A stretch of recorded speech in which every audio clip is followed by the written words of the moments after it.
एक पशेमां सी हसरत से मुझे सोचता है,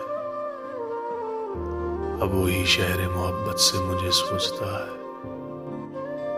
मैं तो महदूद से लम्हों में मिली थी उससे, फिर भी वो कितनी वजाहत से मुझे सोचता है। इसने सोचा ही न था हिजर का मुमकिन होना, दुख में डूबी हुई हैरत से मुझे सोचता है।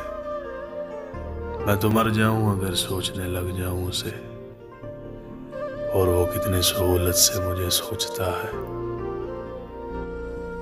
गर्जे अब दर के मरासिम को बहुत देर हुई, अब भी वो मेरी इजाजत से मुझे सोचता है।